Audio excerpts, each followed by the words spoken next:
Hey everybody, I'm Rick Beato.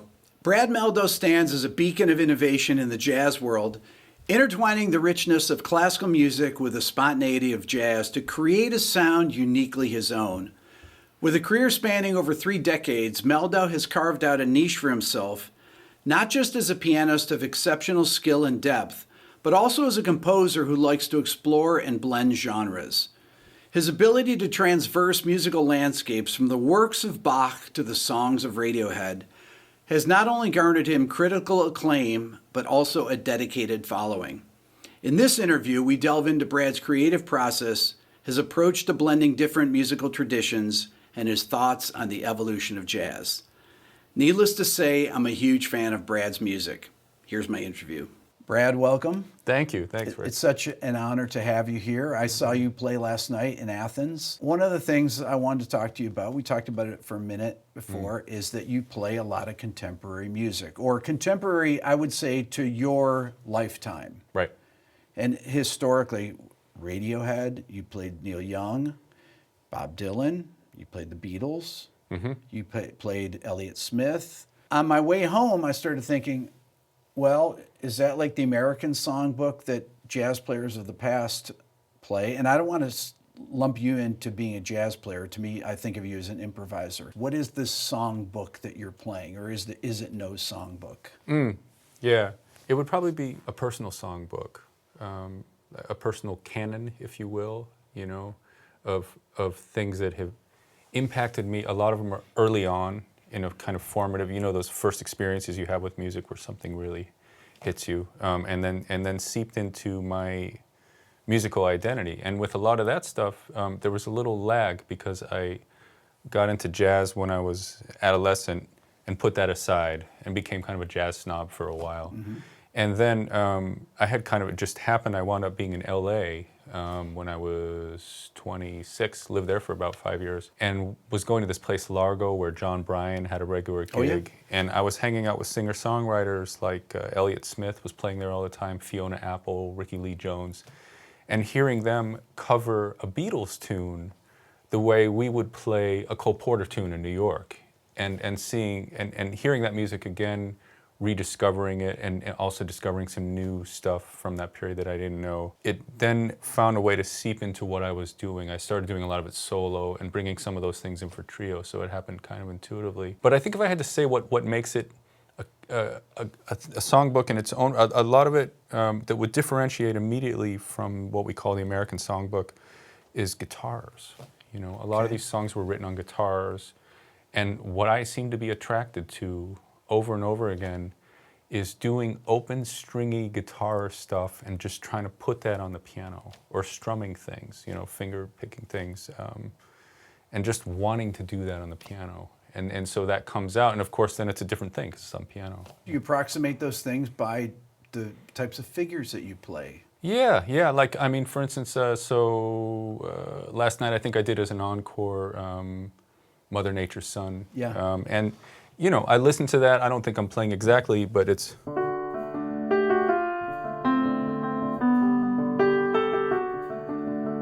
Or, I played Blackbird a lot.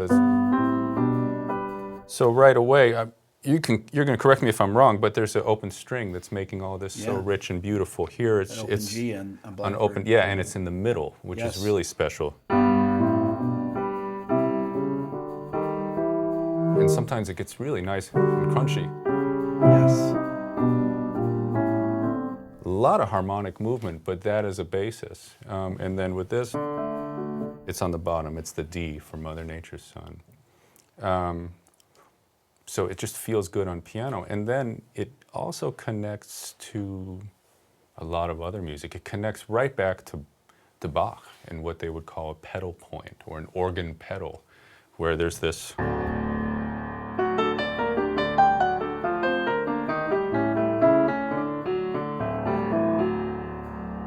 And Brahms loved it too, and a lot of... So when I hear that stuff, for me, it's, this feels like, Radiohead for me can feel like Brahms, or, it all starts connecting together. Can you talk about how jazz standards that you would have played back when you were a kid, right? And then these songs that you're playing now, how they have a different harmonic structure. Right. And maybe demonstrate, if you were to you take a jazz standard and talk about the types of chord progressions that you would have versus songs that are rock songs that you cover. Well, let's say if we were sticking with Mother Nature's Son, such a great tune.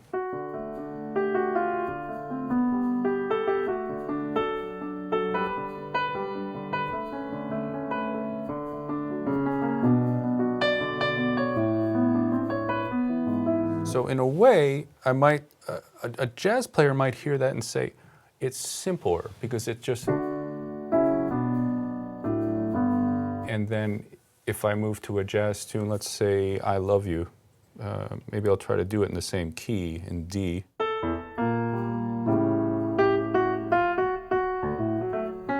So actually, sometimes what I get a little stuck in with jazz is the way there's. Here we have a half diminished 2 going to a 5. I'm playing very simple versions of the chord, but just to show that jazz in this kind of American songbook frame we're in is here's a chord, here's another chord, and here's another chord. And it's expedient and kind of a pragmatic way to get a group of people improvising in a specific setting of here's the chord changes. And they call them changes, you know. But when we're in the vibe of how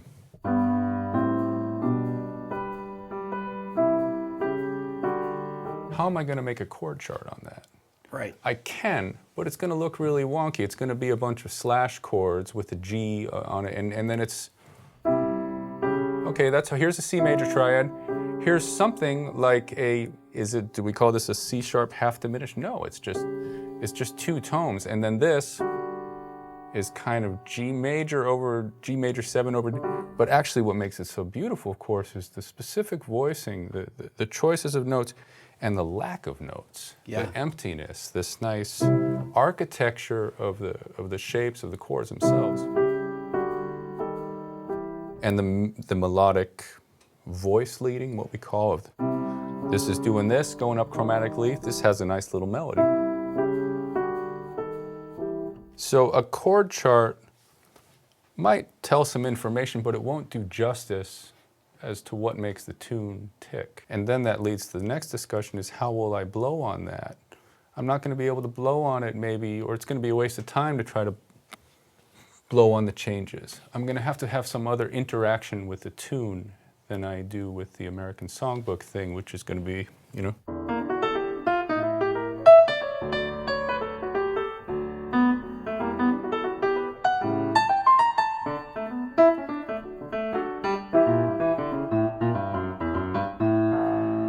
You know, I could really open that up, and if I'm in the vein, you know, what Bill Evans and then later Keith and all these great pianists, but I can really get into voice leading and go further. But I'm still going to have those chords moving along, which are an expedient way for the bass player to put, so we can all play together in this way that is a little more. And I'm not knocking jazz, but I'm just saying that might be a way just to answer the question of how the American songbook that we use, we're going to have to use these other more contemporary guitar kind of pop music. We're going to have to use the information to improvise in a different way, which will probably be more singular.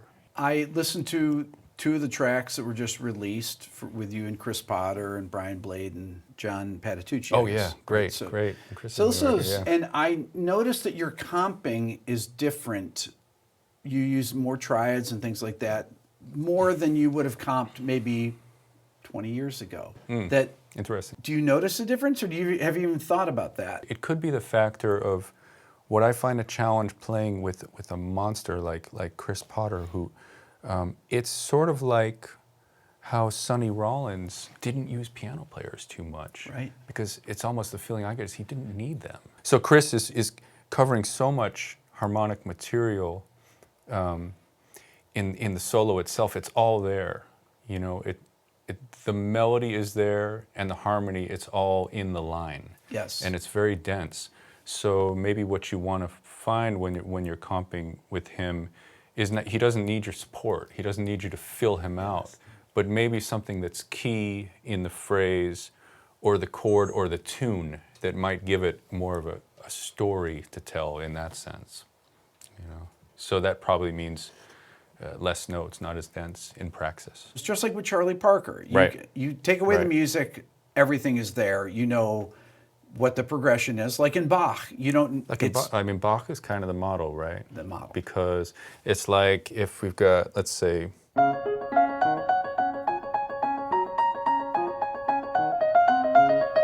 or maybe the most famous that everyone. So it's an arpeggiation, which means it's spelling out a chord that I could play. That if I was comping behind Chris, I'd play a chord. But if it's already there in the line, it's doing two things. It's giving me the harmony, but it's also a nice melody, you know? So it's kind of both. When you're comping for yourself, if you have a bass player, do you think about, I'll play these notes here, and then these other notes might give it the dissonance against it? Right, right. And use the two hands kind of to spell different things. I think it varies, and it depends on the context. And one general thing I could say is if I'm playing a ballad or something with more space, there's going to be less. And it might be really pared down in terms, let's say, a great Johnny Mandel tune, Where Do You Start? So Larry's down here, we're in the key of D flat. And I may just really give, I think it's a good exercise when I occasionally teach, I try to tell pianists, can you find me the two notes that you need to tell the story of this tune and the harmony?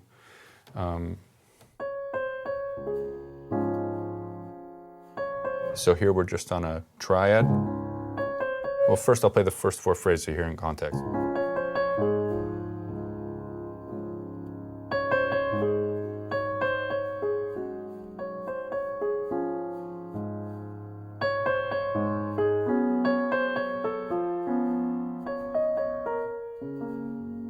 So, very simple.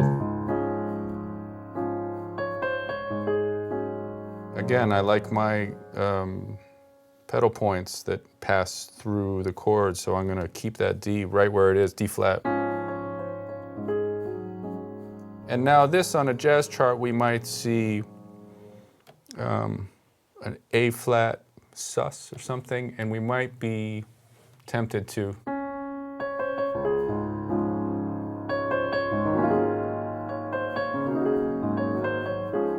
would be cool, and maybe that'll find a play, but I like starting from a very simple point.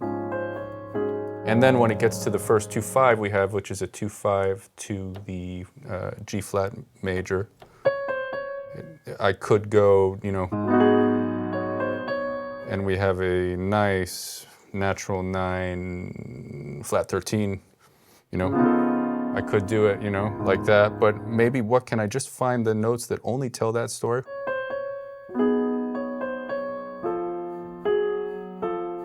Beautiful. So there's my voice leading, but yes, that's not me. I mean, that's Bill Evans. That's, you know, all this great thing of, you know, really voice leading.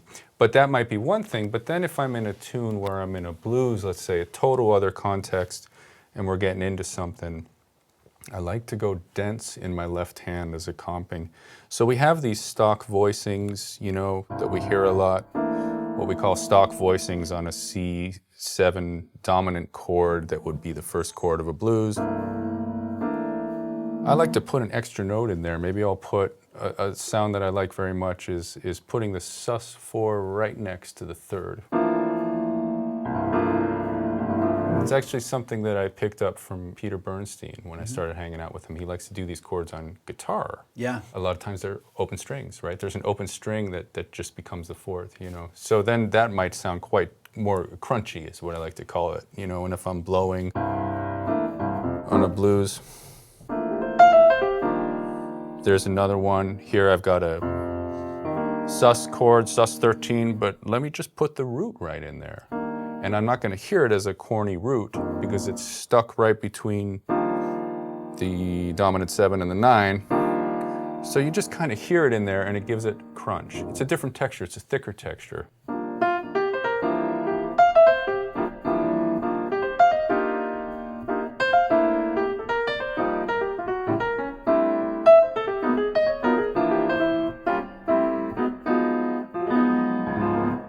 Like instead of this, that.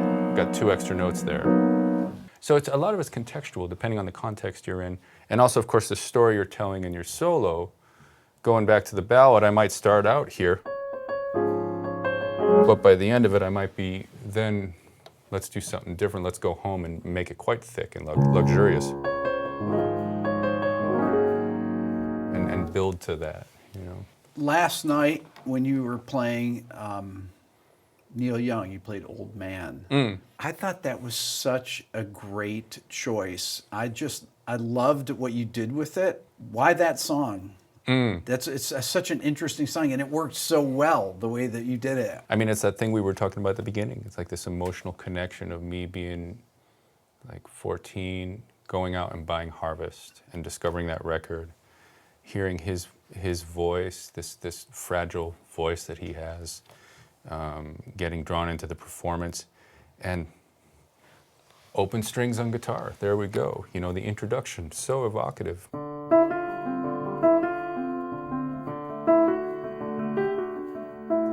Old man, look at my life. You know,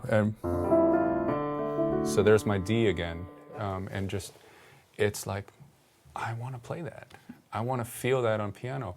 And then, as you go along and you try to do that, those kind of, it poses nice little problem-solving things as a pianist. Because what I try to do on that, and I hope I can do it off the cuff, but I'll try to play the guitar part, which I'm sure is a bastardization, but it's something like this with this little melody in there. And then I'll try to do his melody while I'm doing that, so I'm doing something that we get asked to do all the time in Bach or whatever, of playing figuration and melody, 2 things. You put it all together and you get this nice, rich texture where there's at least 3 distinct things going on in a pop tune, you know?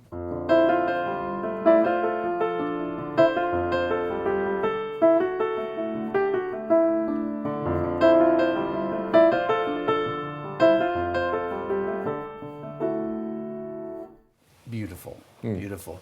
When you are playing these extended passages with just the left hand, you don't do it in a stride piano way. You do it like a classical pianist, really. Yeah, I think I would say that. And with all respect to the stride tradition, I think it's there's something where I say, I'm not going to mess with that because I don't have enough technique. Someone who I think is really doing new things with stride is Sullivan Fortner. I don't know how much you've, but he's really doing something new with that language. But for me, what's hard about stride is this.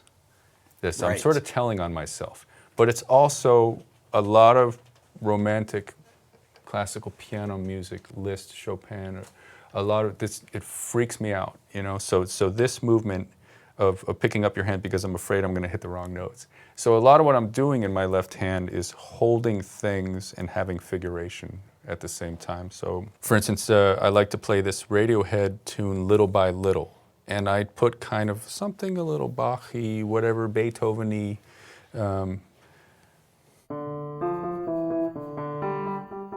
So here's a nice little minor major thing that they like to do a lot.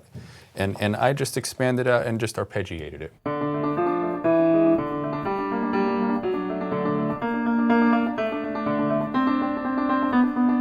And bring the melody in.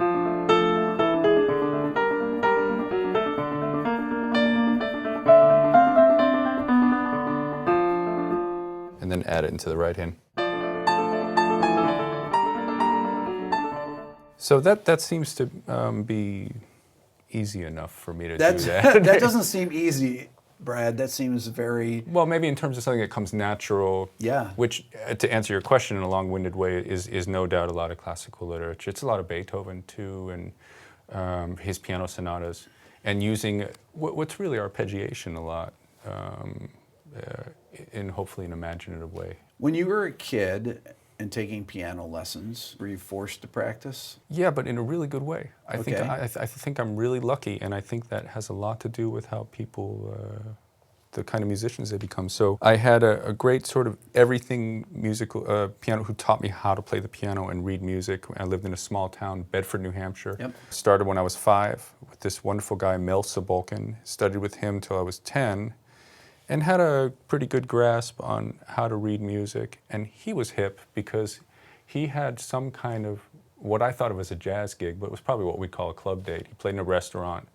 He had a Yamaha CP80, and they played like This Masquerade and Isn't She Lovely, you know, like, and but he'd improvise a little bit in there, and I always thought it was so cool. I remember getting goosebumps. So he showed me. I remember we worked on anything from like, we worked on that tune "If" from Bread. Yeah.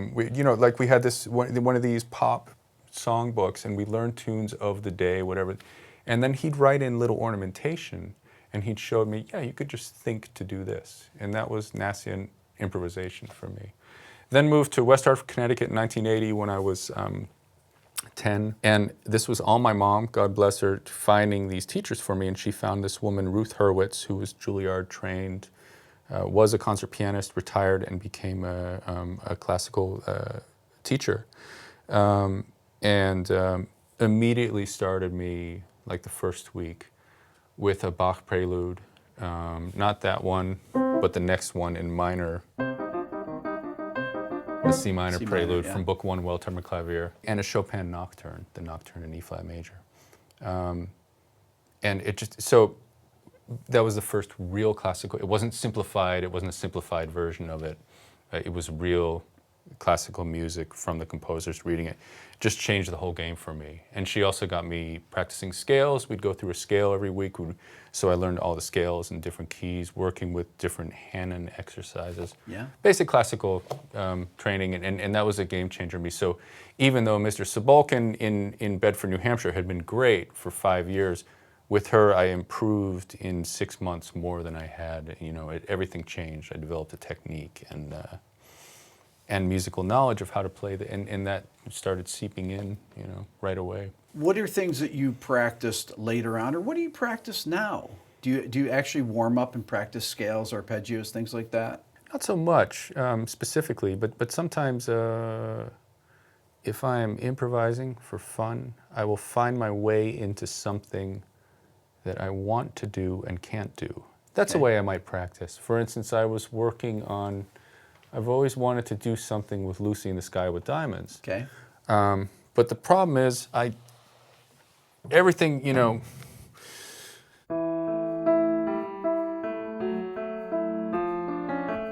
that's got everything that's so beautiful. Yeah. What we got to talk about plagal cadences. Yes. So there's one in there, specifically the plagal cadence with a minor 4 to Yes. major 1, which is the Beatles. Beautiful.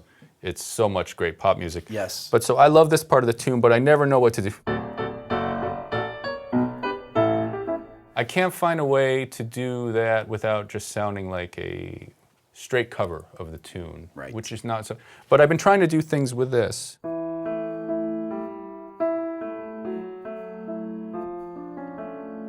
And so I might practice ways that I can open that up harmonically. So I've been practicing putting it in my right hand.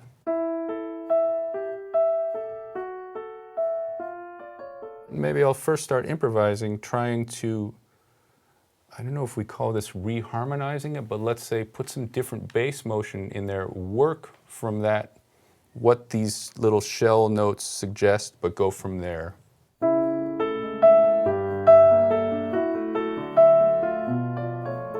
Maybe that's nice to make it a sort of B minor 7, you know.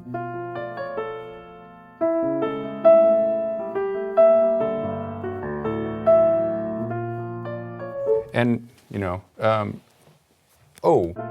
how could that be hip? Well, then try to parse that out a little bit.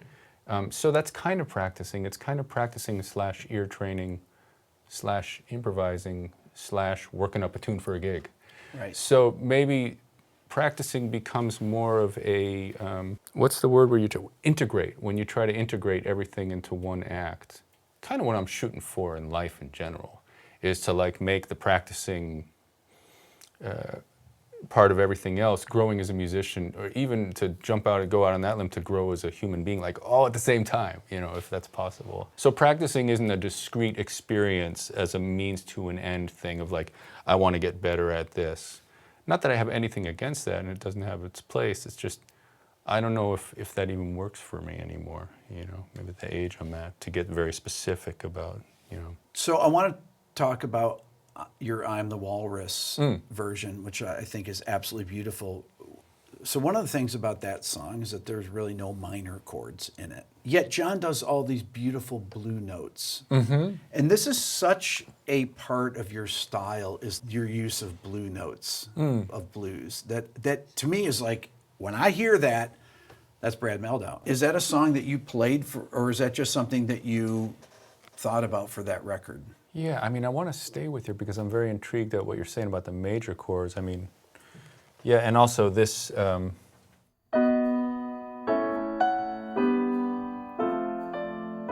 it's the introduction, and Yes. it's and then it comes back as an interlude. Yeah. Like you say, all just major triads. Yeah. And then what's more, we have a little whole tone scale.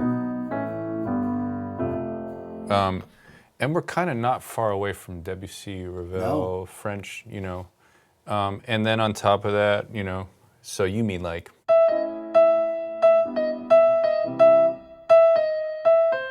And he's in that great thing that a singer can do where pianist can't, is like, is this a C or is it the blue third or is it so you can sort of say that, fine. I think it's an interesting discussion because, again, for me, it's where the feeling of the blues, of Black American music, of all this stuff, where that's coming from, where they were coming from, and the feeling of wherever John Lennon, you know, but then what it evokes in me as a listener, I relate it to French music from the turn of the 20th century. Somebody else must just think like, oh, that's weird. And maybe John Lennon just found it sort of on the piano, you know, and He does play piano on it. That's yeah. So he must have written it on the piano. Yeah, but with that tune and a few other John Lennon tunes, there's a kind of almost a naivety about the harmony, the way it's. When you go to Paul, there's this voice leading. There's all these, you know. With John Lennon, it's sort of like. Yeah, and then the ending. Also, when he's playing the melody, he goes from F major to B major, and he's doing the sharp 4 to the 3rd. Right. And then he becomes the root to the flat 7 of the B. That tritone movement is so odd. Yeah. But it's so natural. I always think to myself, how do you come up with this stuff? You start this song B, A, G, F, E, and then D, and then the verse starts on A. It's like, what? Yeah. To me, it's why the Beatles, you know, it's what we talk about in just art more general, is this kind of wonderful weirdness. Yes. There's a weirdness that makes it unusual, but that's actually what makes it timeless, is that it's unusual. And then that weirdness mixes with the thing that then we come to know it as familiar. It's kind of weird and home base at the same time, you know. And that's what that music is for everybody, you know. He also goes in the middle to the D sus bum bum, the D sus 4 chord, and then up to the E. Yeah. Da, da. The voice leading of it is just so unusual and beautiful and brilliant. Yeah. Really beautiful voice leading. It's But true, the ending of the song. Yeah. So the bass is going one way, and again, to me, there's a naivete about it because it could be something. John Lennon was having a good time, and he just started saying, "Well, what if I go this way with one hand?" You know, and so you get this. Ascending, It's Dorian. Exactly. It's Dorian. Descending, it's Aeolian. And descending, right. So one has the flat 6, and one has the natural 6. Yeah, and maybe you could argue wonkily that that's because the leading tone pulls me to this more. And why he did that, I don't know. Because it's on the C chord. He plays that F sharp, which is so interesting. He plays the E on the D chord, which is beautiful. Right, and then the F sharp on the C chord, and then the G on the B chord. Yeah. It's just so weird. Yeah. When you play the melody of that, it sounds, the verse part just sounds like so much like you. It's like, God, that's such a perfect song for you. One of the things I noticed last night that we talked about when you first came in today is Hey Joe that you played. That it's this series of plagal cadences, right? Let's say we start on C. You get C, then G, then D, then A, then E. So it's like a 4-1, 4-1, 1, and then that becomes 4. Yes. So it's sort of a never-ending plagal. And that opened up so many possibilities. It absolutely blew me away. Oh, thanks. If I could get you to play a little bit of that, it would be amazing. Well, also what's great is that opening guitar riff, you know. Oh, yeah. Which I hear a lot in another tune I love to play. You know, walking down that pentatonic. I love you know, that. That's beautiful. We just live there in that world. But, you know, so...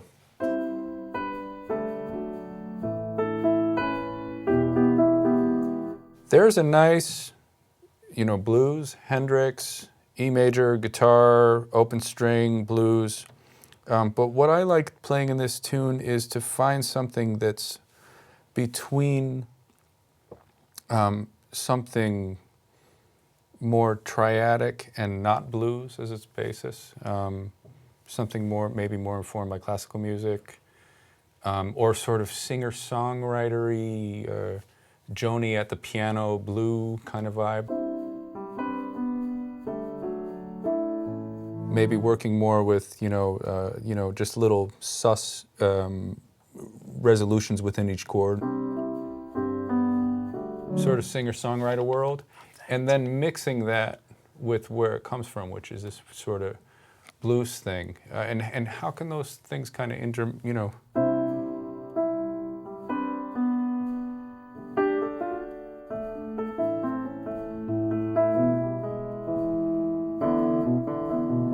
Well, when I'm getting into the improvising, I'm going into that arpeggiation world we were talking about. And one thing I did with that yesterday, and I've been trying to work a lot on groups of 5 against 4. So.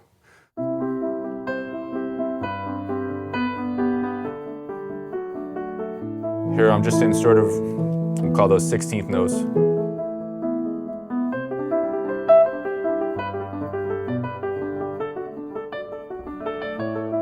So my right hand is now doing 1, 2, 3, 4, 5, 1, 2, and I'll try to keep my left. And then eventually cut loose, and where I wind up a lot with that is these sort of cascading, arpeggiating 5 tuplets.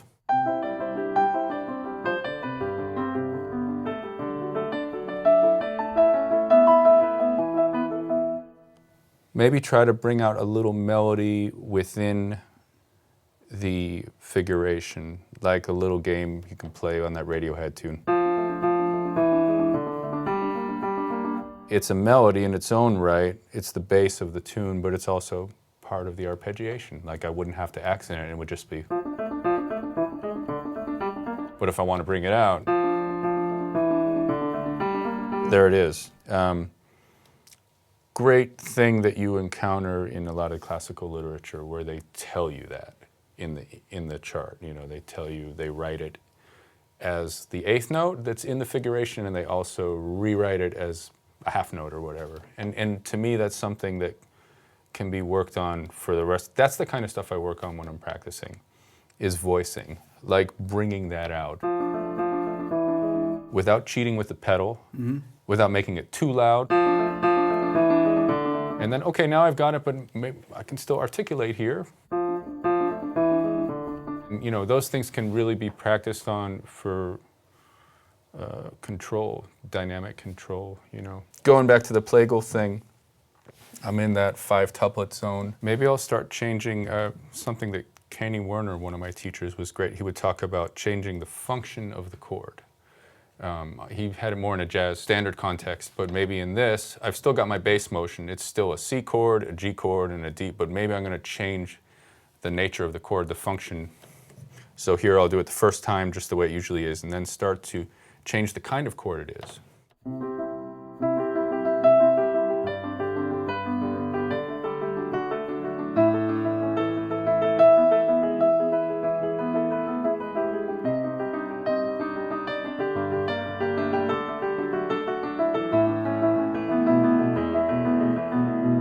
Maybe put a little Aeolian vibe in the...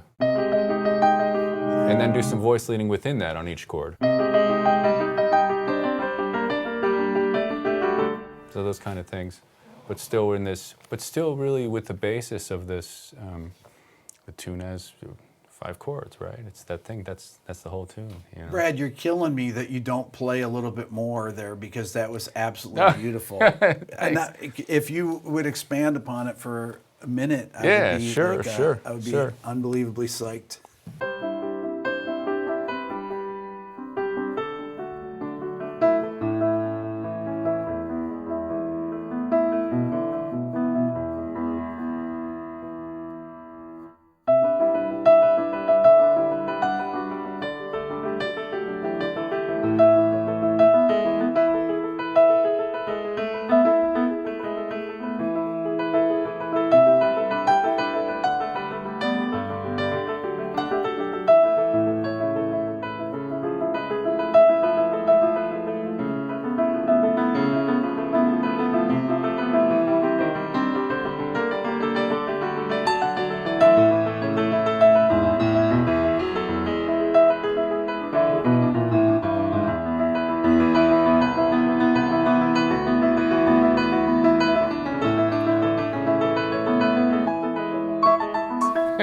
When you went to that one spot, when you changed the E7 to the E altered, it was beautiful. Yeah.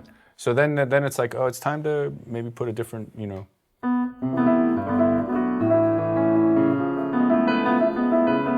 And then that leads nice again to the C, you know. Maybe do some stuff in the chord.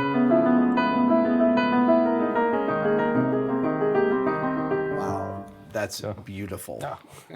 There's a quote when I interviewed Vinnie Colaiuta, who's an old friend of mine, and I said, Vinnie, tell me about flow. And he goes, thought is the enemy of flow. And I was like, wow. It's like a great little haiku kind of. That's that to me when I hear this, that you are not thinking, you're just in the moment. Yeah. Is that a good description of it? In the moment. I think I always make the distinction, there's an intellectual process that's going on. And sometimes we go too far in talking about flow, and we disavow all the intellect that's taking place. But it's taking place in this other tier where we're not thinking of it in real time. It's sort of going on. And the intellect has taken place at some other point in practicing and listening and wonking out and, you know, what's that harmony, you know, and then it's all in there and then it comes out. It's not me, and it's a very sacred kind of thing, and it's sort of everything, and that's where I find God. That's where I would talk about those kind of ideas. However you put that, it's something that's greater, and you see it when you watch a great athlete or when you watch a basketball team, and it's like the guy who's about to get the pass, he sort of knows it before, like they're moving together and they're almost one step ahead, you know, those kind of things can happen in improvisation, and you can't will it. So sometimes it's more on than other times, you know.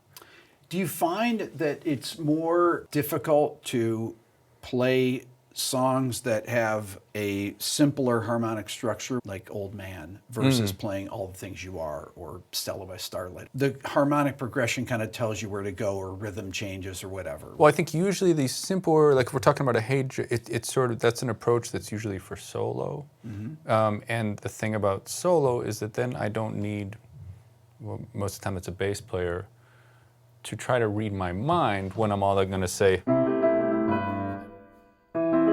goes to that other weird, and then he'd have to catch it really fast, he or she. And it's easier to be open harmonically and formally as well. Because if I'm playing solo and I'm hanging out in that vent, but I just want to hang out on E major for a while and have this fun thing with the pedal point. If I try to explain it to somebody, you know, you get that person who wants to be in on what you're doing. You've just gone to the Vanguard and you've heard a set of Joe Lovano, and they kind of say something like, yeah, well, I heard them, they played All the Things You Are, and then were they just kind of going for it after that? Because it sounded like there was something, and all you really have to explain to someone is, well, it's like theme and variations. It's like they're using the structure of the tune, but they're not playing the melody anymore. But then they're using the harmony and the form. That should be easy enough to explain, but you're probably not surprised at how hard it is even to explain that. Because then the next question is, well, what's the harmony? What does harmony mean, actually? You know, what do you mean by form? So actually, the jazz game, the basic entry-level thing that students are learning how to do, in high school if they try to learn how to blow on a blues, is pretty hard to explain to someone. But what it is, to answer your question, is it's a very expedient way to get a conversation started in a group setting and then go out. So standards are easier with playing with other people. And if you're going to play one of these tunes, I think like a pop tune that's more vampy and has less harmonic movement, it's going to be, maybe for me, it has to be some musicians who I'm really interested in playing with. And I know that we can do something more than just jamming out and descending into something that might be a trivialization of the tune and just like, playing blues over it or whatever, or something, or doing something different with it, When I interviewed Gary Burton, I talked to him about this harmonic language that a lot of the ECM artists use, the triadic things, triads over bass notes, things like that. And Right. then I asked Pat Metheny this, and I asked Keith Jarrett this. And there's a language that you could say Ornette Coleman. I mean, Keith talked about that. Charlie Hayden. Yep. That is based out of the Midwest. That has a hymn-like. A lot of the things are hymn-like. Yep. Kind of. Yep. When I hear you play, your music is so diverse. I mean, you have records where you cover Rush songs and stuff, which we'll get to in a second. Yeah. Did you ever think about that when you listened to those records back then, that they have a certain language? I think it's because it was so early for me, a few formative ECM records, that I didn't have it for anything to be different from. Okay. And what would be those records, for example? Definitely, you talk about Keith Bremenlausane. Yep. That was a triple LP record for me. I got on my 13th birthday from this other kid. I don't know how he knew about Keith Jarrett, but it was a super hip gift. And at that point, I was still studying with Miss Hurwitz. Okay. Was starting to get interested in jazz. I was in my middle school jazz band, but only knew a few records. I knew Oscar Peterson because my dad's friend was a jazz fan, so I had Oscar Peterson playing duo with Joe Pass, one of those Killing Pablo records where he's doing a lot of stride. Oh, man. And he's playing with just that phenomenal feeling of swing. So I had that in my ear. Yep. And then Coltrane, My Favorite Things. And that was about it. And then this Keith Jarrett record. And I heard it, and I know Keith would probably be annoyed at this, but I related it to other music that I knew that was piano music. But I didn't know a lot of piano music. So I related his kind of beautiful, freewheeling, triadic piano stuff to Billy Joel, because Billy Joel was my guy, and Billy Joel, I just like, early Billy Joel, like, no,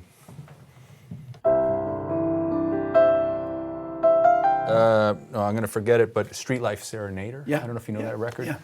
Gorgeous piano playing on that record, and Turnstile is in his first record. And I was also into this Windham Hill stuff. Remember Windham Hill records? Of course, yeah. Now, a lot of those probably don't hold up so much. They're kind of repetitive. But I love George Winston, and I had just been to see him in Hartford, and I loved the way he played in this modal style that was it kind of took me off into this dream world. Then I heard the Keith, and what I heard was this kind of world, but then going into this other zone that was transcendental, and I didn't have the word for it yet, but it took me on this journey. It was epic, And then shortly after that, a year later, actually I guess I was 12, then when I was 13, then I heard Travels.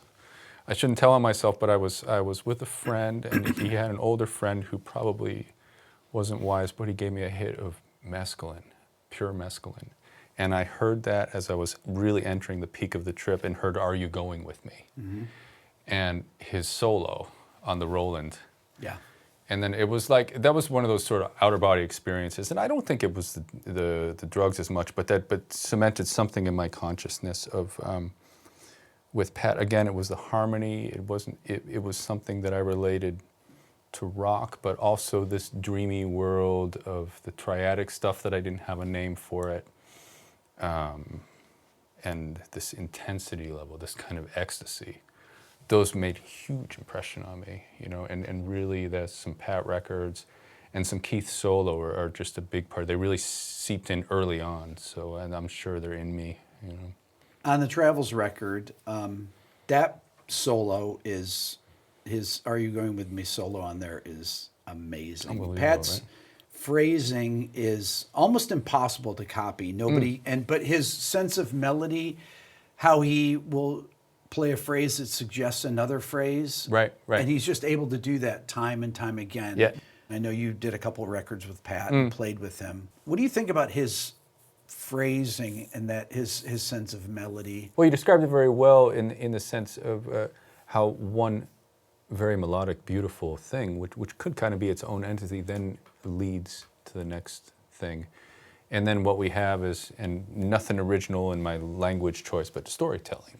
Mm-hmm. And Pat and I talked about that pretty quickly, as soon as, just that's what we valued in the music we loved, was this sense of in your solo over the changes, in the normative jazz thing, that a lot of the music we wrote was kind of in that mode.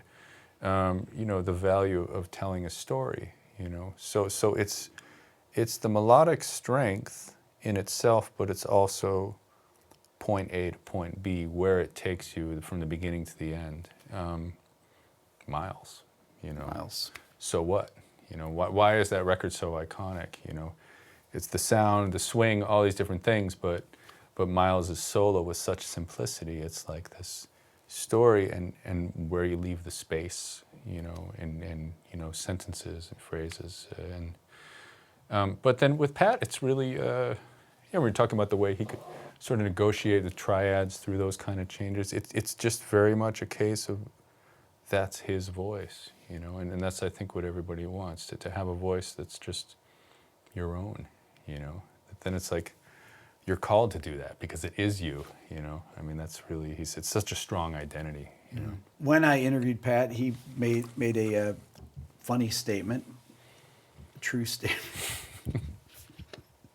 He said, compared to Bach, we all suck. That is funny. Bach has come up in so many interviews, whether it's Sting. I mean, almost everyone that I've interviewed brings up Bach. Obviously, you made a record where you did, was that a commission? Things on that record? Let's see, was it a commission? Yeah, it was commissioned. There's 3 pieces that were commissioned, 3 pieces after Bach. There's 2 that are on that record, and I'm happy to say there's another release after Bach 2 coming out in May that will have the last one. So then those written pieces were combined with some of Bach's music himself and some improvisations, sort of a mix. Tell me about your relationship with Bach's music. Oh, man.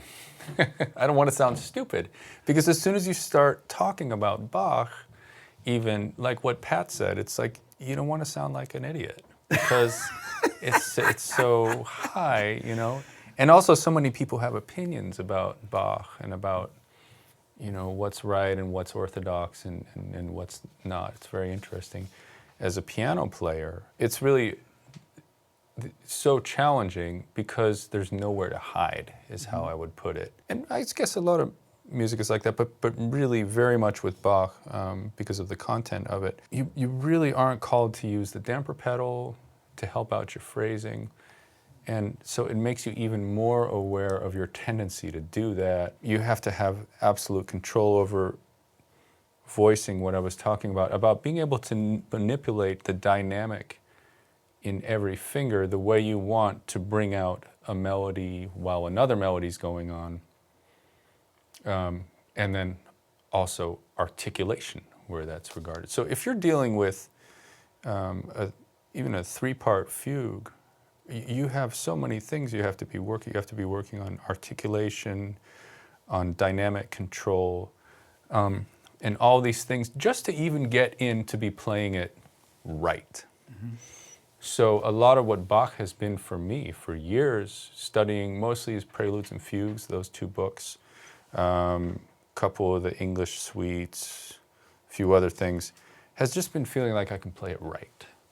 But there's another level, which is, of course, trying to make something musically beautiful out of it, So it's very daunting, because it's so hard in that respect. Is it hard to believe that someone like Bach actually existed and he wrote all this music? It's like Leonardo, you know. It's like Leonardo da Vinci. It's like a few people who come along, and they're a point in history, also historically, where they're a fulcrum, where they're the summation and the apotheosis of one tradition, which was polyphonic vocal music, and this contrapuntal, you know, with all these kind of rules that he broke. He either solidified them or made them a little different. So he reaches a summation of a polyphonic tradition, and then he opens it up to something that's going to be more harmony. But he's both, because the next thing that happens after Bach eventually in classicism is you get, you know, this is doing this, and it's great, but you're getting something that's also a lot of jazz. It's here's my harmony, here's my changes, and here's my melody. And with Bach, they're interfused. The harmony and the melody are one, and nobody ever kind of does it like that again, you know. So yeah, it's really, we are all dumb in a way. It's whatever Pat said, you know. There's something to that, you know. He said it so matter-of-factly. Yeah. It was just kind of out of the blue. He's Yeah. like, well, compared to Bach, we all suck. Yeah, It's like, I can picture Pat saying that. Yeah. That's great. there are certain things that are rites of passage in jazz, right? Playing it, rhythm changes. Yep. I used to tell people that, well, how do you tell the difference between a jazz player and a fusion player? Well, just have them play rhythm changes. Yeah. And then you move up, and eventually you get to the giant steps and countdown, and that's kind of the pinnacle of jazz harmony. Or maybe that's running the gauntlet of the skill of the improviser, the jazz improvisers, to be able to improvise over those kind of chord changes. Right. That modulate constantly. Changes as such, yeah. Yeah. Because even Countdown, it's still dealing with those same kind of changes. Yes. You know, minor seven, you know, it's not into the world that then we get into with when Wayne's writing for Miles, where these are really different, more complex, you know, More complex modes, harmonies, maybe modes. like That's modes right. and more complex, yeah. That's a really interesting intersection there. So you go from Coltrane, right, and then you have Wayne almost at the same time, a couple years later. Giant Steps 1960. Then you get to Speak No Evil, that record. Yeah. Jazz harmony changed because of why? Why did it change there in the 60s? From the Coltrane da, da, da, da, da, Yeah. to these other kinds of sounds? Is it Yeah. just they were searching for things? What do you think about that? I think it's that thing where a lot of it's just originality and genius. But certainly you can see it in the figure of John Coltrane himself and the trajectory in a short time of these records he made. And for me, the one that's so inspiring is the run of records that I think, maybe you know, but correct me if I'm wrong, were made in a few sessions, maybe over a 2-week period. That's Coltrane sound, Coltrane plays the blues. But so then he's got, let's say on Coltrane's sound, he's got a standard, The Night Has a Thousand Eyes. So he's already taken it from this, and now it's pedal point. But still, we're in that harmony. But there's something here that's already looking forward to where he's going to go in a few years, which is going to be big chunks of pedal points. But then it's going to be, as it goes on, it's going to be more his sound. It's going to be more modal over pedal points. And then he gets to the bridge, and but he's going to put some giant steps in there. So he's doing that. He's at this tipping point. He's starting to find it. It's so exciting to hear those records. Like the Coltrane Plays the Blues it's got this, I think that's Mr. Day, maybe?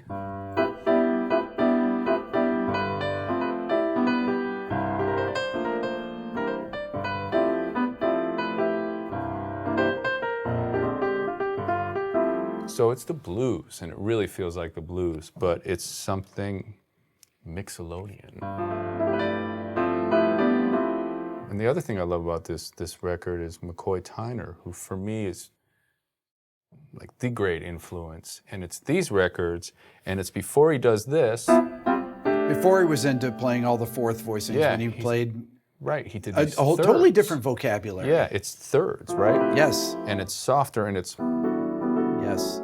and then it's interesting because he kind of leaves it, and then he goes on and he finds this fourth thing, and it's great. But yeah, so I think that's just this progression that happened in a few singular musicians, you Right. know, and to see how it's concurrent with Wayne and what he's doing and the way he's writing, and Miles as a stylistic innovator, as this figure who sort of was very good at keeping his own identity, but surrounding himself with these very visionary people allows it to happen. He has the balls to say, yeah, no, that's it. It's just going to be D minor for 16 bars, and then just go up half step to E flat minor. And, you know, you can even just play this scale if you want, you know. And that's so fun to hear how Cannonball gets in there and, you know, he's trying to slam in progression, and then Coltrane is discovering something new, like literally, you know, I mean, it's, yeah, and then it all unfolds in a pretty quick time, you know. Yeah, all that stuff happened in such a short period of time. Yeah, yeah, amazing, right?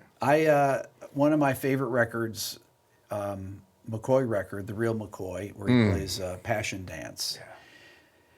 And that's Elvin and Ron and Joe Joe Henderson. Henn, right? Yeah. I asked Ron when I interviewed him. I asked him, you know, what's the difference between playing with McCoy Tyner and Herbie Hancock, or what's the difference between playing with I gotta Elvin? see this. Is this already been put? This Yeah, one? yeah. Is it, I gotta see Yeah. this. I'm gonna watch What's the it difference today. between playing with Tony Williams and Elvin Jones? Yeah. I mean, how many people could really speak to that? Right? Yeah.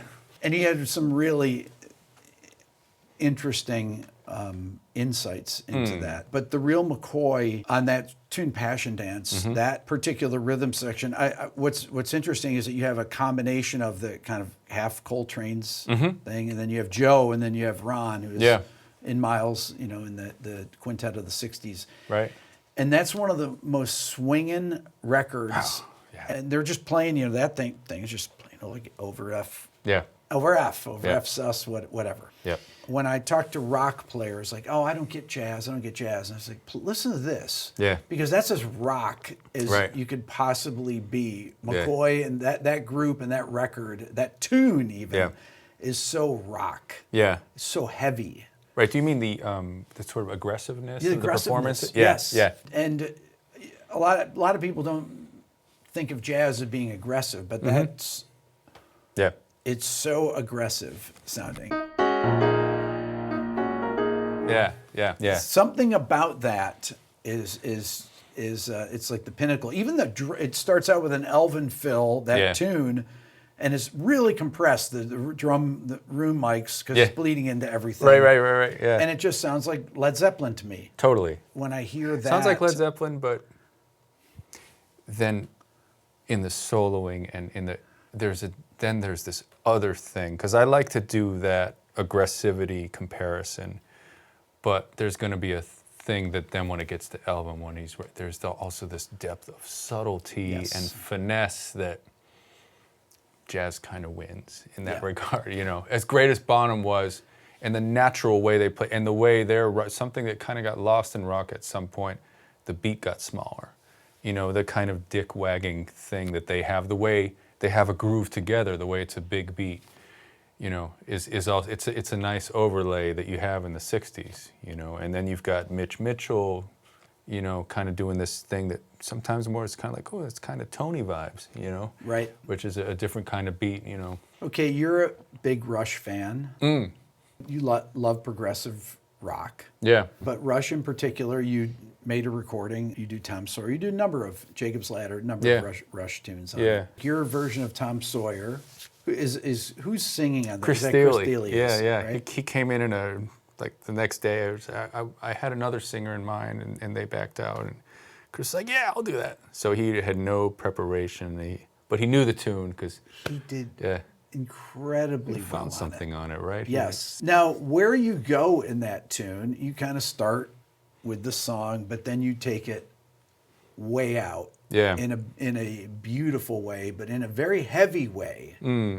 What was your inspiration for that? Why Rush? Well, I guess what we did on that tune is that then it goes boom, boom, boom, and it's kind of 7/8 or 7/4, how you, and then there's always a bar that lurches that's one less beat. So we just took that rhythmic basis, and then I wrote something else in there, which was kind of the idea of that, to honor their tune and then do something different that was sort of be a little bit what that whole record is about, is sort of maximalist prog. Like, let's take this as far as it can go, and you know, so then got a little wonky, wrote out some specific things to push it. But that tune, you know, we were talking about, I think, were we talking about open strings on guitar? Yeah, yeah. You know, so I heard that tune, I remember I was 10 years old, I think, when the record came out, and you know, it was, you know, so I was in, I'm like, yeah, because I was listening to Van Halen, to their first two records, I was listening to AC/DC, I was into hard rock, and then all of a sudden it strips down and it's,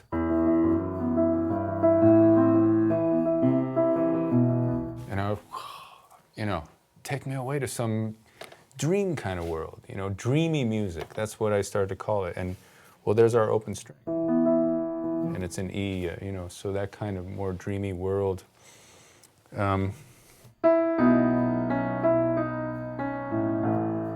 Yeah, very mysterious.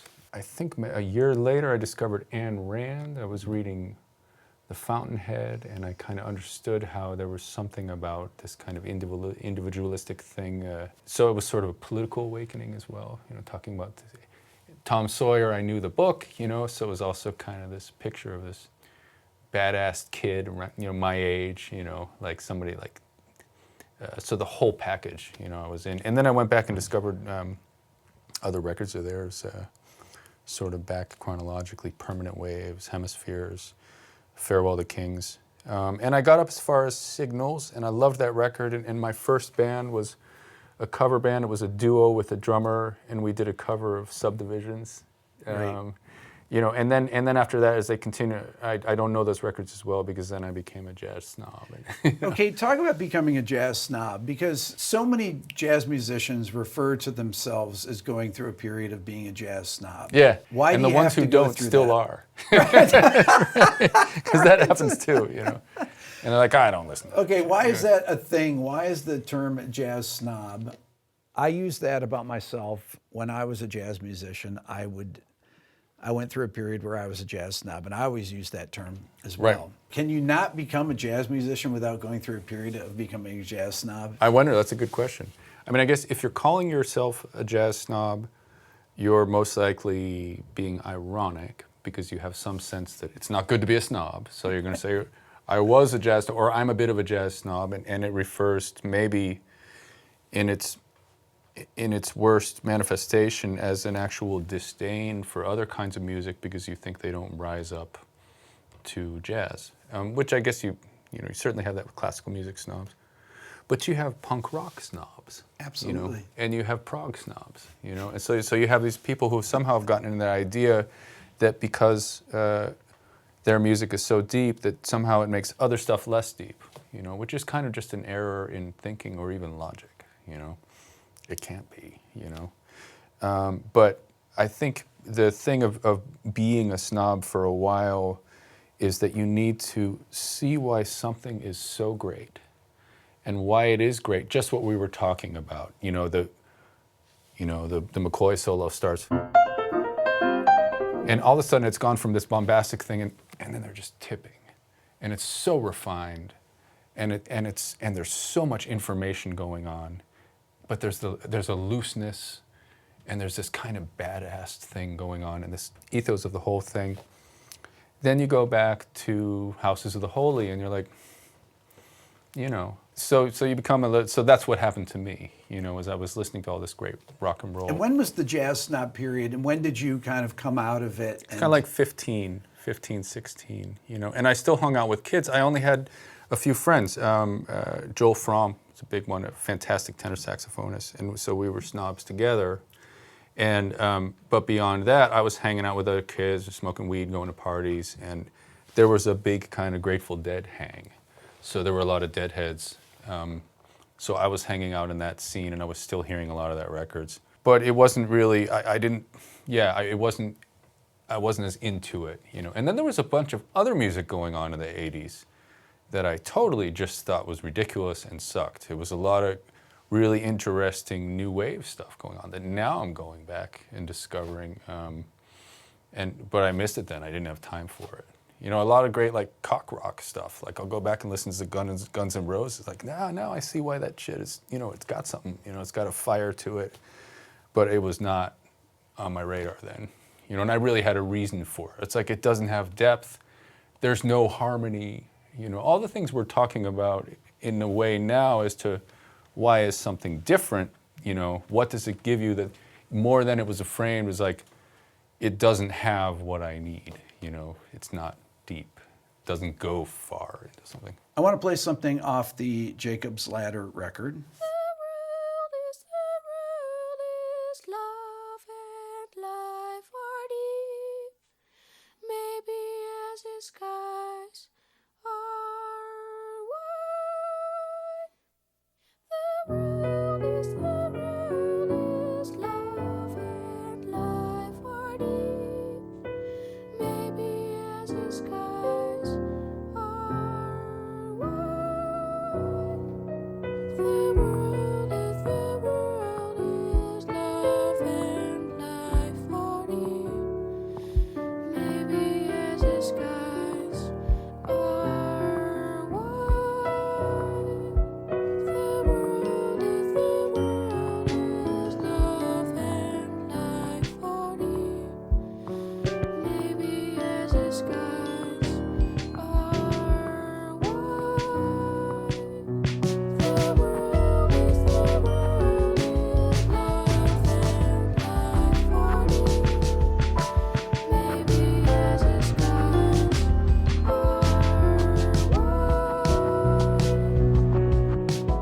wide. Who's singing on that? That's, he was just a little kid then, a friend of my son. My son is Damien, that was one of his best buddies, Luca. Okay. And he was 11, I think. And no, he talks like this. But I knew he was a good singer because he did a school play with my son, and they all sang, and I said, wow, that's a voice. And I always wanted to do something with that kind of a voice, a boy soprano, because it's such a beautiful sound without the vibrato, and it's something different than a female soprano.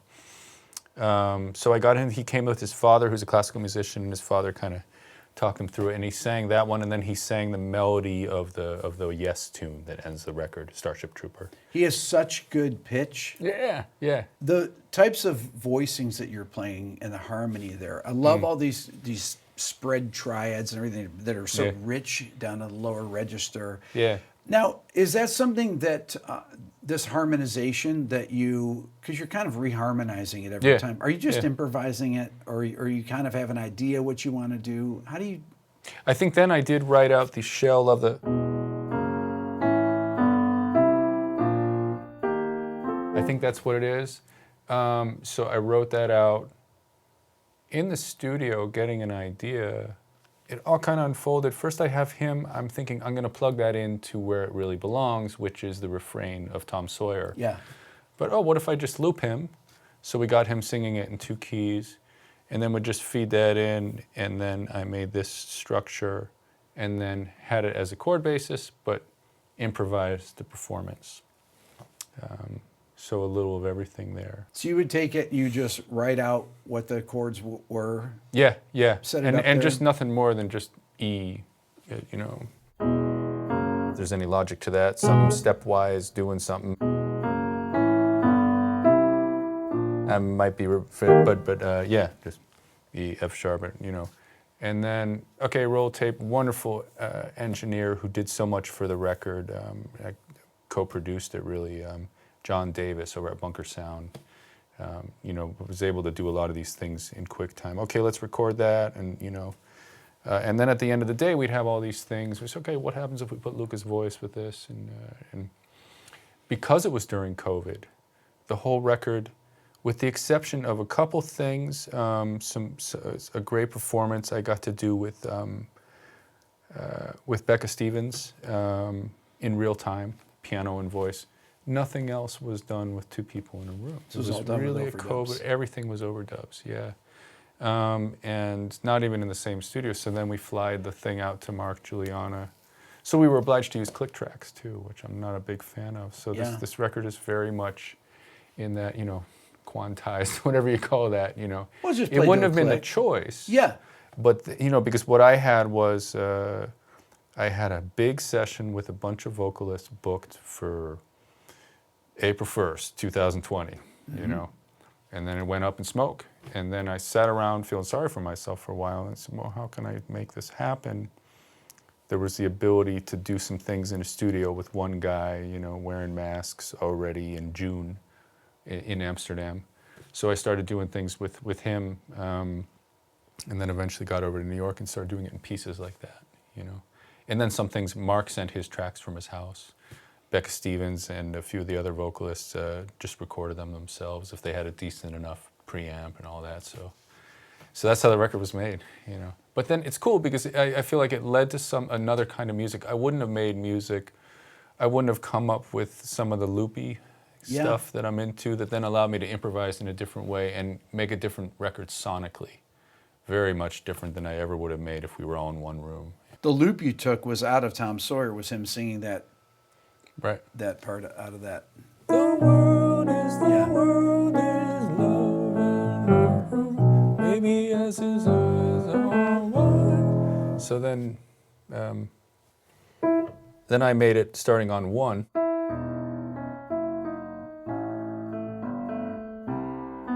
I love that. Now I want to play the actual Tom Sawyer version with Chris singing. A modern day warrior, mean stride. Today's Tom Sawyer, mean pride.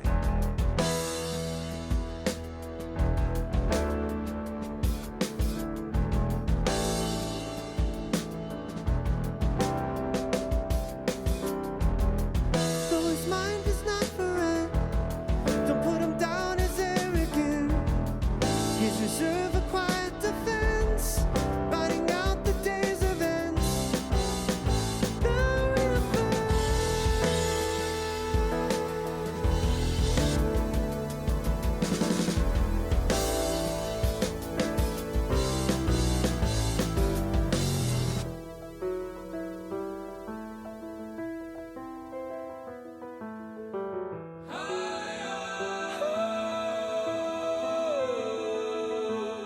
What you say about his companies? What you say about society?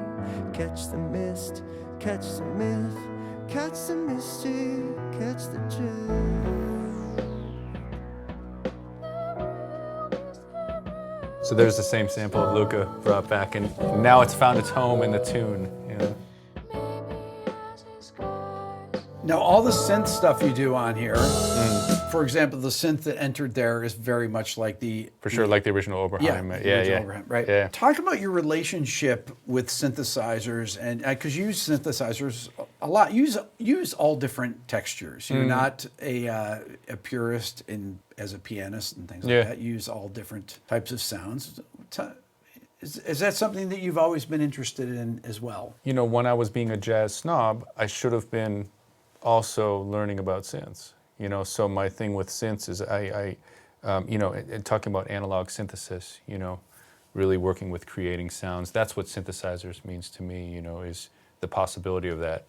There's a poverty of knowledge I've had just because I haven't really gone down that. Another great thing about John Davis, he's pretty adept with synths, and there's a number of people who are. I would get in the range of something, but then I wouldn't be able to dial back, because, what is that? Oh, that's the frequencies too, but what's happening here, and then they would find the sound if I explained it to them a little. Also, MIDI, I don't know anything. So what these new Prophet, the newer synths, they still have the analog guts, but they're MIDI capable, and that came in handy for a lot of tracks here where we could do sequencing things with the sound, with the oscillation within the MIDI to get it to match up to something rhythmically. Which I had the idea, but I never would have been able to figure out how to do it, the problem solving of that. John was great at that. Do you know how to use any DAWs, or do you not do stuff like that, like Pro Tools or anything? No. Do you record in Pro Tools, though? Do you typically? Yeah. So I'm pretty old school, in that sense. I I don't have a handle on that, or Logic, really. You know, I use music writing software because it's expedient. And what music software do you use? Do you use Sibelius. Okay. Yeah. But beyond that, my knowledge is pretty thin on that kind of stuff. Well, Brad, if you can figure out Sibelius, you can, you can figure out anything. Yeah. This particular song that I want to play is one of my favorites of yours. We talked about it briefly. This is Garden, The Garden.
You call that the B section, right?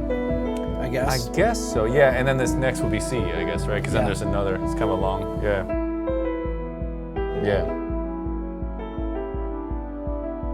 The C section to me is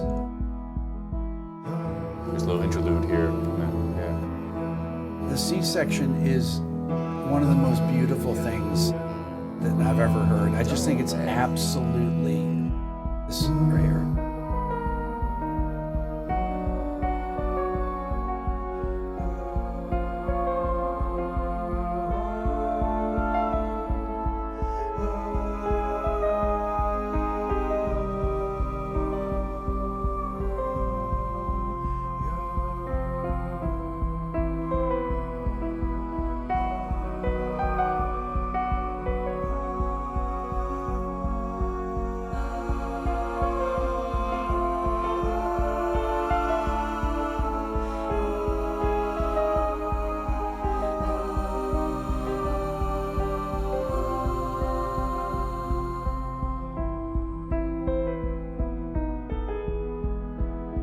The harmony, the melody, the way that the phrases turn around is so satisfying. Oh, cool. Did this song come from just you starting with the synth sound and just kind of making it up?